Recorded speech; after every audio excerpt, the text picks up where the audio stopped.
Dear students, welcome to another video tutorial series on programming concept using C. As you know, C language is a very important for entry to the software industry. As well as this is also very important for your BTech or diploma curriculum.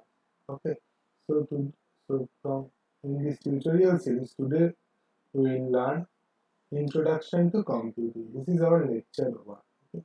So myself, Niladri Shekhar Pal, I am working as an assistant professor at Computer Science and Engineering Department at Greater Kolkata College of Engineering and Management. So after this video tutorial, we will able to learn about the various classification of computers, different components of a computer, to learn about the various hardware components of computers like CPU, printers, storage devices like RAM, ROM, etc. And to learn about the various essential software components like compiler, interpreter, operating system, etc. Okay, so as we know that the computer has grown to become essential in the operation of business, government, the military, engineering, and research. It has also demonstrated itself, especially in recent years, to be a very powerful tool in designing, manufacturing, and automation. So, if the definition of the computer is a computer can be defined as a programmable electronic machine that can perform mathematical and logical calculations, data processing in accordance with a predetermined program of instruction. Okay, the computer itself is referred to as hardware, whereas the various programs are referred to as software. Okay, so there are two parts. One is hardware, and the second one is software. Okay, basically, computers can be broadly classified into two categories. One is analog, and the second one is digital. An analog computer is basically a form of computer using electronic or mechanical phenomena to model the problem being solved by using one kind of physical quantity to represent another. In this type of computers, basically computations are often performed by a set of key electrical components like electrical resistance, voltages, and so on. These electrical components are manipulated by a human. Okay, so let's find the modern generation computers. Okay, so as we can see that there are four types of computers. One is mainframe, second one is mini computer, next one is microcomputer, and the third one is supercomputer. Okay, so the first one is mainframe, the next one is mini computer, the third one is microcomputer, and the fourth one is supercomputer. So the computer has four parts basically. Okay, so mainframe, mini computer, microcomputer, and supercomputer. So what is mainframe computer? Basically, these are large, powerful, and expensive computers. Okay, used mainly by large companies for bulk data processing, like financial transaction processing. Okay, and mainframes have high speed, massive internal memory, high capacity external storage, and fast input output operations.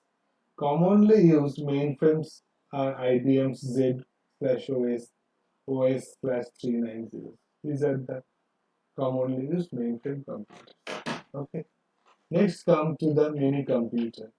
These are also powerful computers. Okay, but less efficient than mainframes. They make up the middle range of the computing spectrum in size and power, that is, in between the mainframes and the normal PCs used today. The PDA, the first successful commercial microcomputer produced by DEC, that is Digital Equipment Corporation, in the 60s, okay, was the first real mini computer. Okay. Next come to the microcomputer.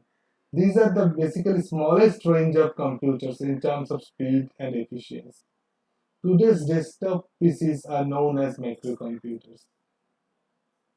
They are usually used for small range of computations in comparison to mainframe and mini computers. The next one is supercomputer.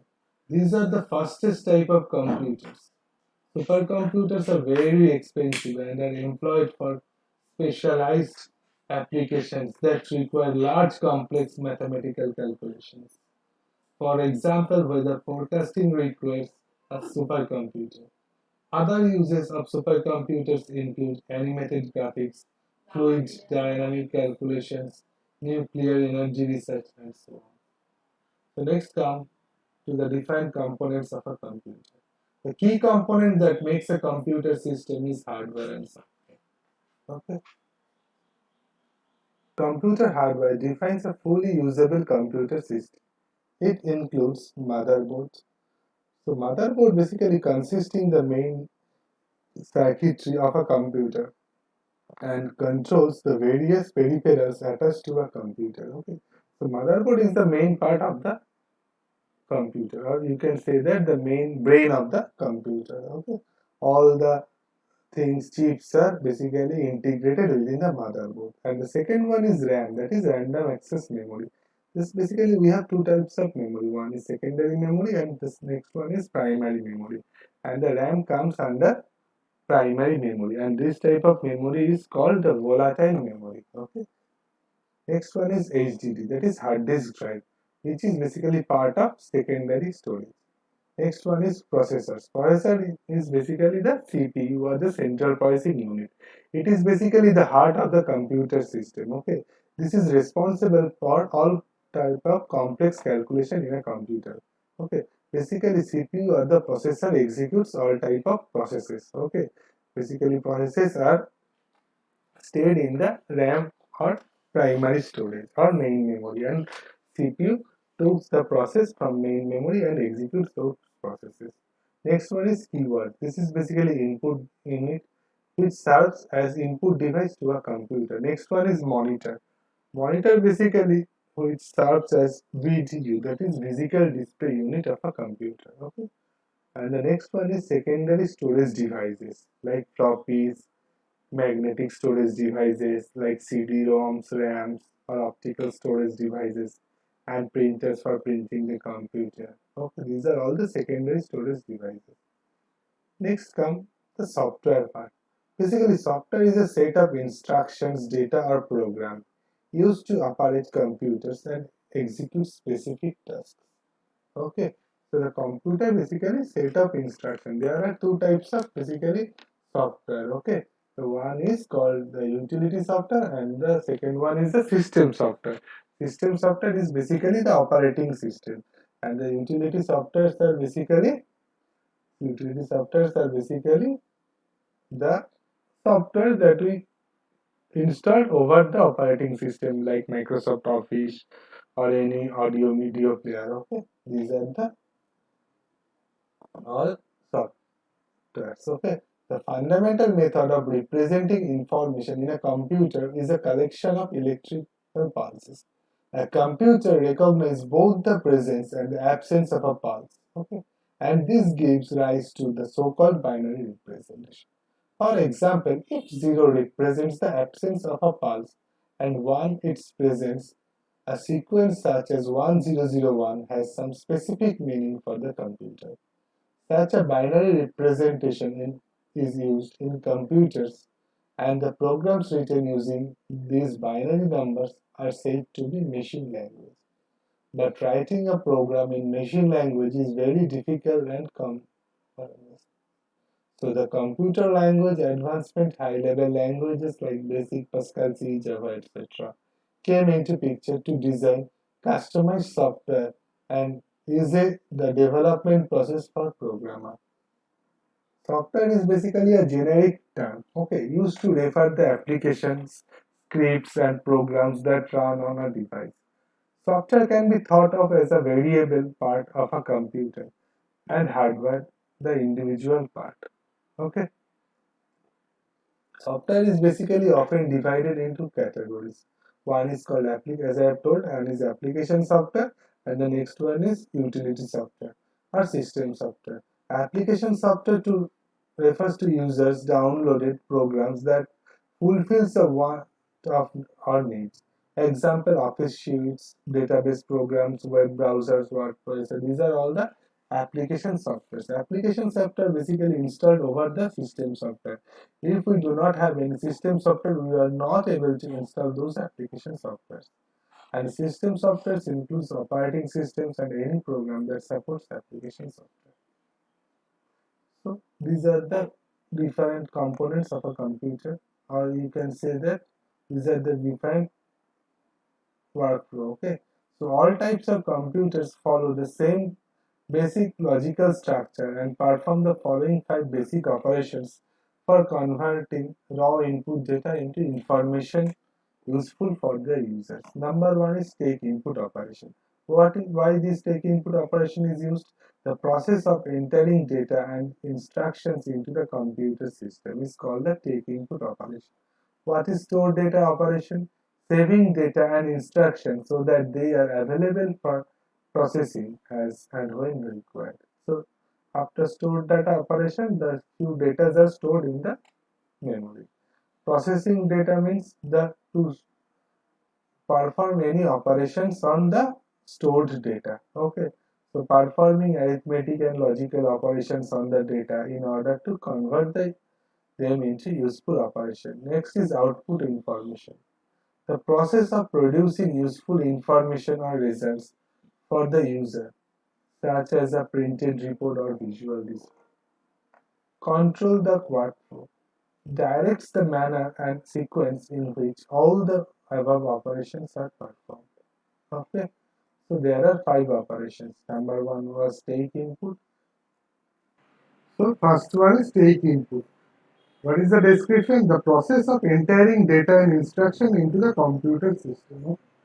So what is the work of take input? It just take the input from input device and save to the computer system. What is stored data? Stored data is nothing but to save data in the main memory or secondary memory or any memory system.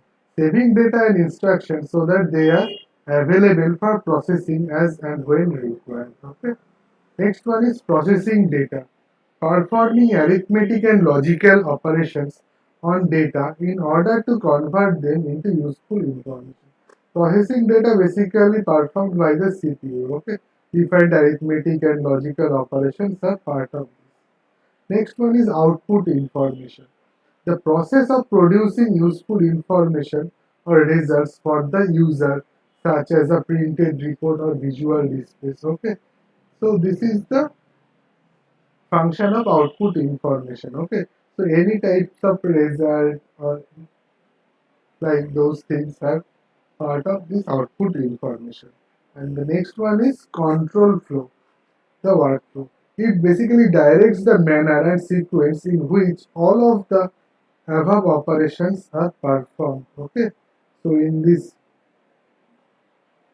control the workflow operation directs the manner and sequence in which all the above operations are performed.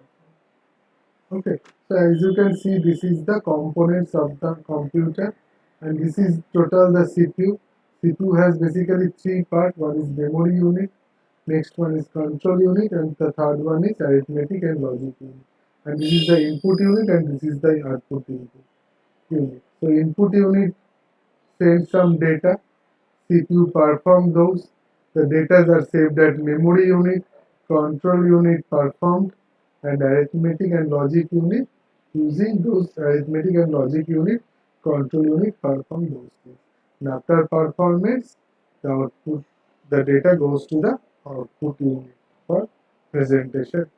So there are basically three parts. One is the input unit, second one is the CPU, third one is the output unit. And the CPU has three parts. One is the memory unit, second one is the control unit, and the third one is the arithmetic and logic unit. So what is input unit? This unit basically contains the devices with the help of which we basically enter data into the computer. So our main objective is to input data into the computer or in the secondary memory of the computer. This unit creates a link between the user and the computer. Okay, so this unit basically creates a link between the user and the computer. The input devices translates the information into a form understandable by the computer. Okay, so the input devices translate the information into a form understandable by the computer. So input devices translate those information in such a manner so that the computer can understand. Okay. The next one is the central processing unit or the CPU. This is basically heart of the or you can say the brain of the computer. Okay, so CPU performs all types of data processing operations. It basically stores data, intermediate results, and instructions. It controls the operation of all the parts of the computer. Okay, so it basically does all the things. So as you can see that this is the CPU and it has three parts. One is the arithmetic logic unit, the second one is memory unit, and the third one is control unit. Arithmetic logic unit basically performs the arithmetic operations. Memory unit basically stores, and the control unit basically control all the operations. Next one is the output unit.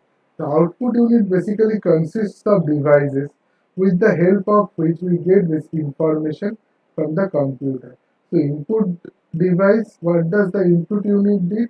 Input unit basically supply the data to the computer, and basically output unit get the information from the computer and supplies to us.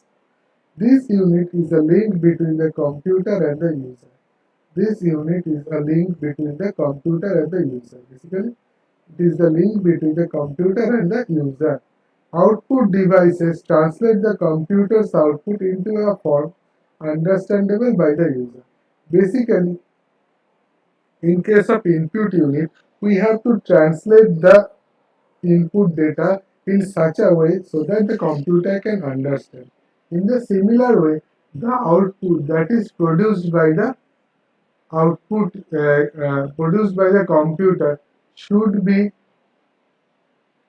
translated in such a way so that it can be understandable to the user. The next one is the central processing unit. It is basically considered as the brain of the computer. It performs all types of data processing operations. Okay, so all processing operations are performed by the central processing unit or the CPU. It stores data, intermediate results, and instructions. It basically stores all the data, intermediate results. That is not the final result, but the intermediate results are stored at the CPU. And also the instructions. Okay, instructions for what? Instructions for executing a process. Okay, that is stored by the CPU. It controls the operations of all the parts of the computer. Okay, so it controls basically all the parts. Okay, that is input, output, everything is controlled by the CPU. It is basically the second major part of a computer system. Okay, the main memory, which instructions and data are kept in coded form, and the arithmetic logic unit. Okay, these are the main parts of it. The next is the part. Okay, and the next one is the control unit. Okay, so what is arithmetic logic unit? Arithmetic logic unit basically has two parts. One is the arithmetic section, and the second one is the logic section. Okay, so ALU has two parts. One is the arithmetic section part, and the second one is logic section part. So the in arithmetic section part, the function of arithmetic section is to perform arithmetic operations like addition, subtraction, multiplication, and division. Okay, so all the arithmetic operations are performed there. All complex operations are done by making repetitive use of the above operation. Suppose you have to find out the average of a number. Okay, so at first we have to do the addition after the division. Okay, so these complex operations are done by making repetitive use of the above operation. The next one is the logic.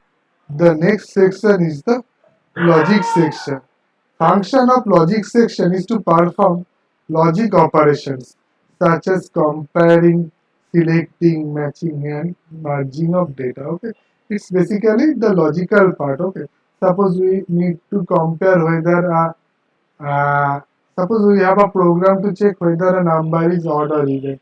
For that, we have to find out the remainder first. If the remainder is 0, then we can see that the number is even. So this type of comparison is the part of logic section. Okay. Next is the memory unit. It basically stores all the data and the instructions required for processing.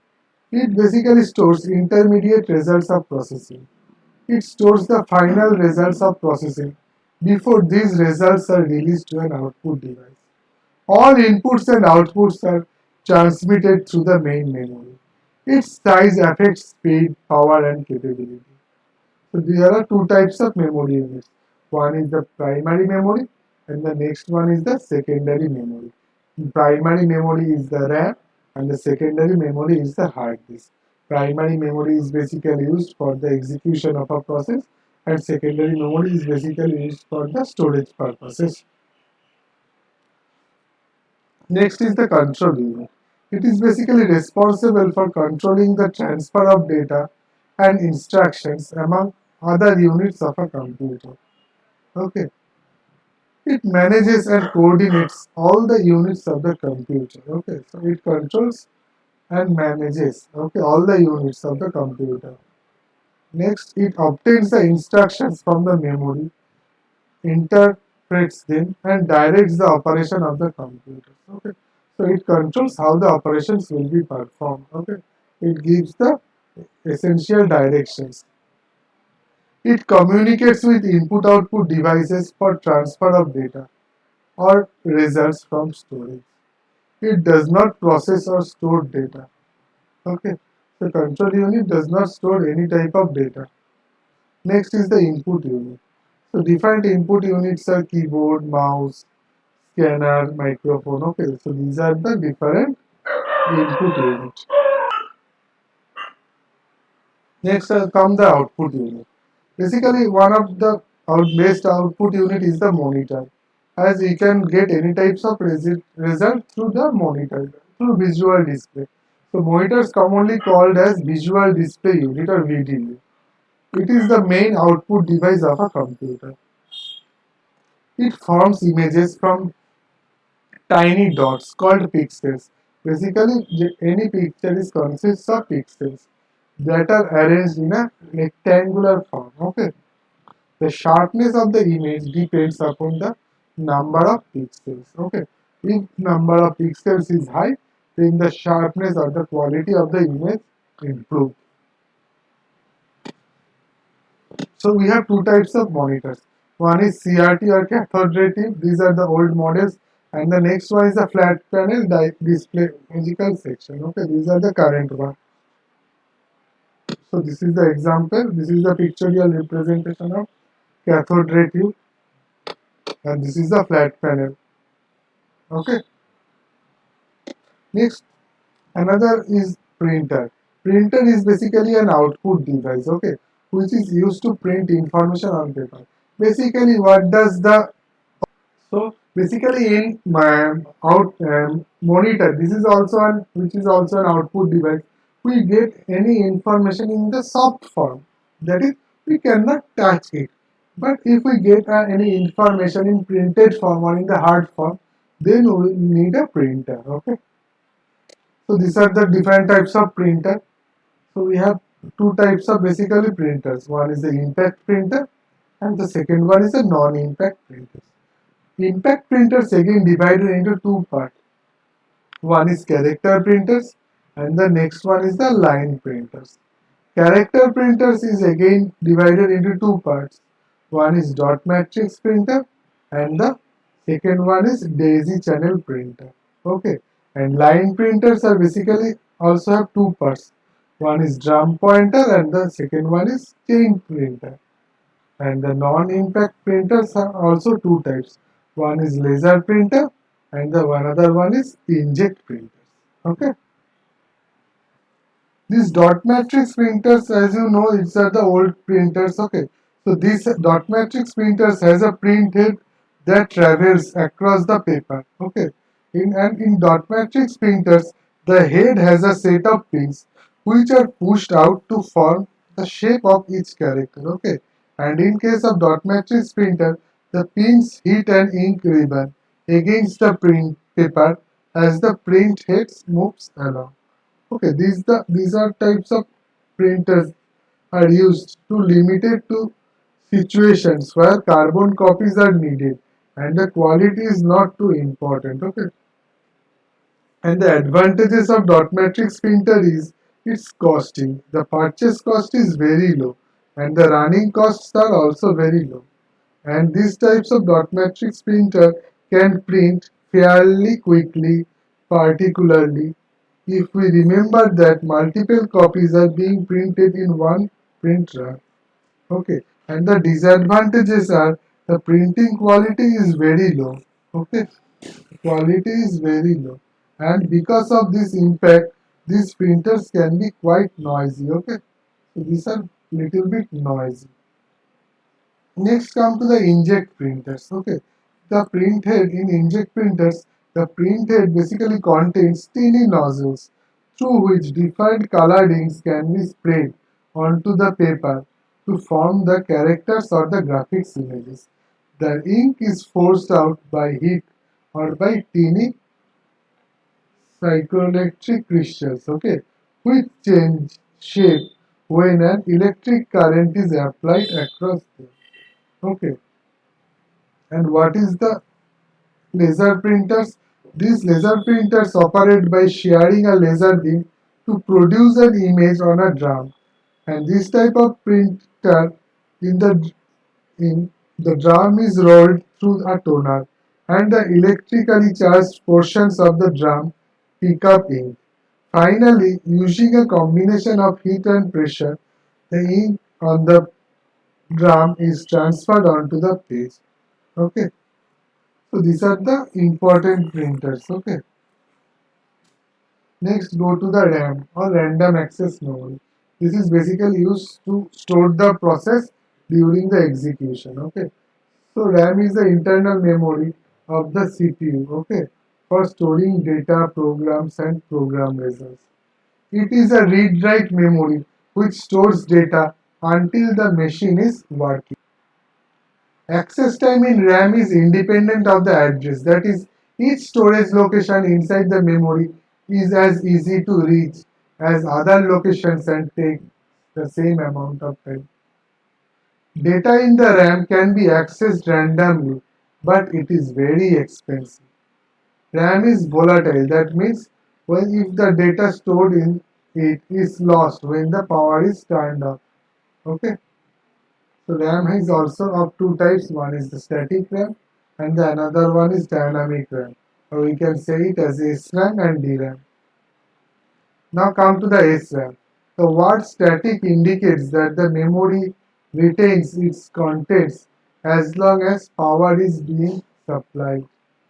However, data is lost when the power gets down due to volatile nature. SRAM chips use a matrix of 6 transistors and no capacitors. Transistors do not require power to prevent leakage. Okay, so SRAM needs not to be refreshed on a regular basis.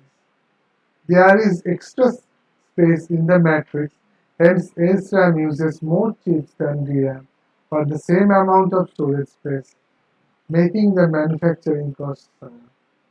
SRAM is thus used as cache memory and has very fast access. DRAM is like SRAM, okay, must be continually refreshed in order to maintain the data. This is done by placing the memory on a refresh circuit that rewrites the data several hundred times per second. Okay, so the data are refreshed all the time. Okay, so before uh, turn off the machine, the data can be misplaced or the data can be deleted and it is refreshed. DRAM is used for most system memory as it is cheap and small. Okay. All DRAMs are made up of memory cells which are composed of one capacitors and one transistors. Okay.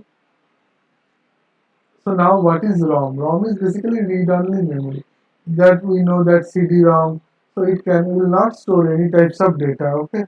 So ROM stands for read-only memory, the memory from which we can only read but cannot write. This type of memory is non-volatile. The information is stored permanently in such memories during manufacture. Okay. A ROM stores such instructions that are required to start a computer. This operation is referred to as bootstrap. ROM chips are basically not only used in the computer but also in other electronics machines like gadgets like washing machines, microwave, etc. Now there are four types of ROM. Okay, MROM, PROM, EPROM, and EEPROM. MROM is maskable ROM, PROM is programmable read-only memory, EPROM is erasable and programmable read-only memory, and EEPROM is the electrically erasable and programmable read-only memory. Okay, now come to the compiler.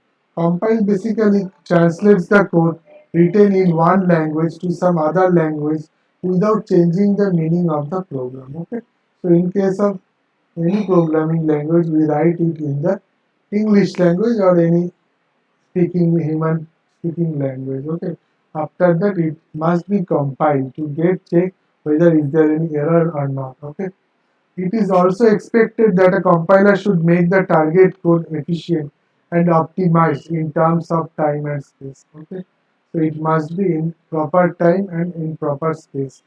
Basically, the compiler is a translator for a high-level language. Is it basically translate a high-level language to the basic-level language. So you can see that the high-level languages are like C, Java. So compiler convert this high-level language into machine language equivalent object program. And after that, this object program input are converted into object program output by object program. Okay.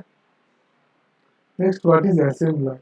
The assembler is basically used to translate the program written in assembly language into machine code. The source program is an input of assembler that contains assembly language instructions. The output generated by the assembler is the object code or the machine code understandable by the computer. So as you can see that this is the source code. Source code goes to the assembler and the assembler produces the machine language. Okay. So source code that means assembly language, it goes to the assembler. The assembler produces object code or machine language. Next come to the interpreter. It translates a single statement of source program into machine code. Okay, is done by language processor and executes it immediately before moving on to the next line is called an interpreter. If there is an error in the statement, the interpreter terminates its translating process at the statement and display an error message. Okay, so it will not able to complete a wrong program. The interpreter moves on to the next line for execution only after removal of the error. Okay, so the interpreter check line by line. So after checking the previous line error, it will go to the next line. An interpreter directly executes instruction written in a programming or scripting language without previously converting them to an object code or machine. Okay. So students, this is all about different types of computers, different types of input-output devices, different types of compilers, interpreters, etc. If you have liked my video, you can like subscribe my channel or you can comment me by how you like it. Okay. And if you have any query, you can also write on the comment section or you can visit www.facebook.com/digital classroom Park to get all the details of my video lecture. So students, thank you. See you in the next tutorial.